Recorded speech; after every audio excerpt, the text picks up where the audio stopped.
Dan untuk membahas lebih lanjut mengenai hilang atau mengeringnya air di Telaga Blembeng, Kebumen, Jawa Tengah, sudah bergabung bersama kami peneliti ahli utama Pusat Riset Sumber Daya Geologi, Badan Riset Inovasi Nasional atau BRIN, Husni Ansori. Selamat sore, Pak Husni. Selamat sore, Mas Resya. Ya, Pak Husni, sebenarnya fenomena apa yang terjadi dengan hilangnya air di Telaga Blembeng ini? Apakah ini fenomena yang wajar dan memang biasa terjadi, Pak Husni? Ya, kalau secara geologi itu sebenarnya adalah fenomena yang biasa, Pak. Jadi kita tahu bahwa kawasan di sekitar Telaga Blembeng ini adalah termasuk di dalam kawasan bentang alam kars Gombong Selatan. Kawasan bentang alam kars Gombong Selatan itu ciri khasnya dia adalah berbentuk conical hill. Jadi di sekitar bukit-bukit itu ada lembah-lembahnya, ada dolin. Nah, kemudian dolin itu terisi oleh terra rosa, tanah-tanah merah gitu, lempung sehingga menutup. Nah, pada saat itu ada air hujan tentu akan tertampung. Itu yang terjadi sebelumnya tentu ya, yang kita sebut sebagai Telaga Blembeng itu. Nah, tetapi kita tahu bahwa di bawah telaga itu adalah kawasan daerah-daerah Gamping, Batu Gamping.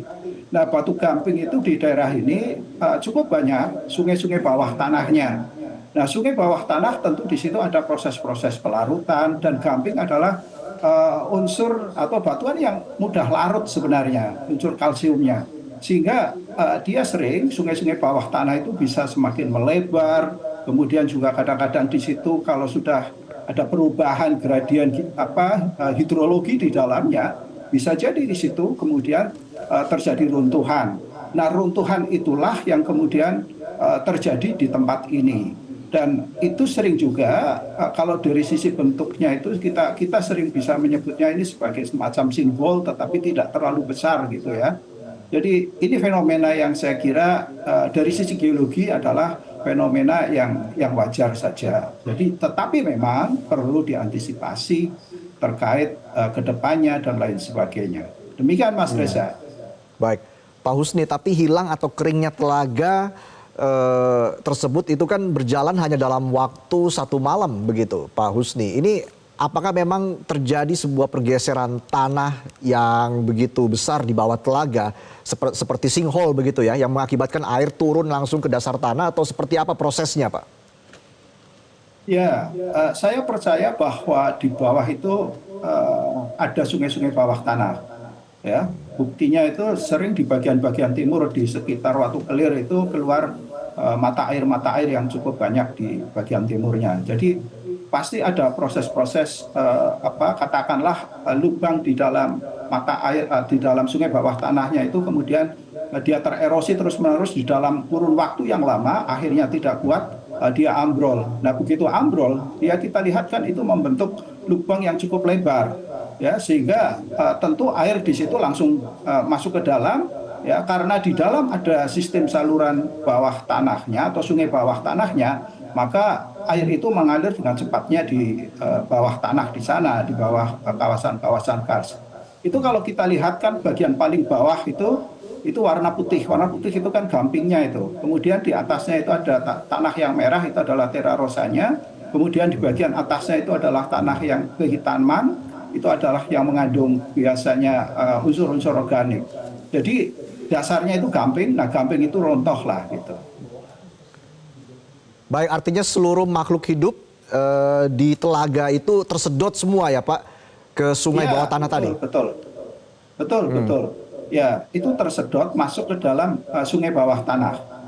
Karena kalau kita lihat pola dari join atau retakan yang berkembang di sekitar kawasan Kars Gombong Selatan itu umumnya didominasi dengan arah-arah yang sekitar tenggara barat laut gitu ya, tenggara barat laut. Sehingga saya kira pola-pola inilah yang membentuk pola-pola sungai bawah tanah di sana dan kemudian di situ ada longsor atau membentuk sinkhole semacam itu ya, sehingga air langsung masuk dan pasti sungai bawah tanahnya sungai bawah tanah dengan aliran yang deras itu, bukan aliran yang kecil.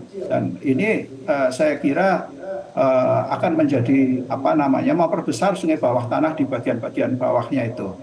Ya, saya perkirakan bahwa sungai bawah tanahnya barangkali mengalir ke arah tenggara. Tetapi memang ini harus dikaji lebih lanjut. Kita harus trace kemana sebenarnya air itu berjalan keluar gitu sampai di luar kawasan Kars itu.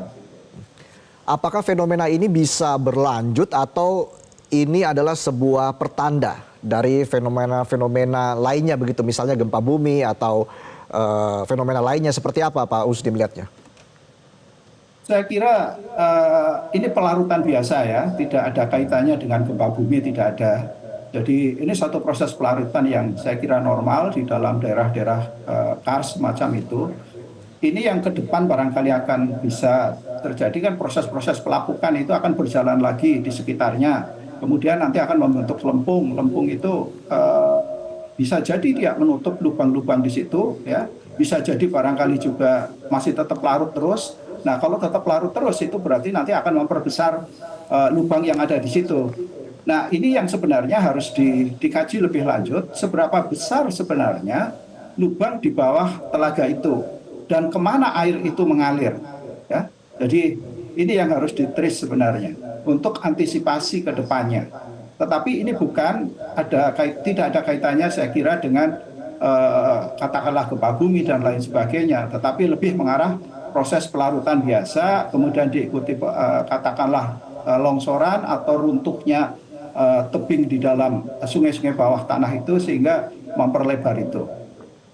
Baik, terima kasih Pak Husni Ansori atas keterangan Anda. Selamat sore.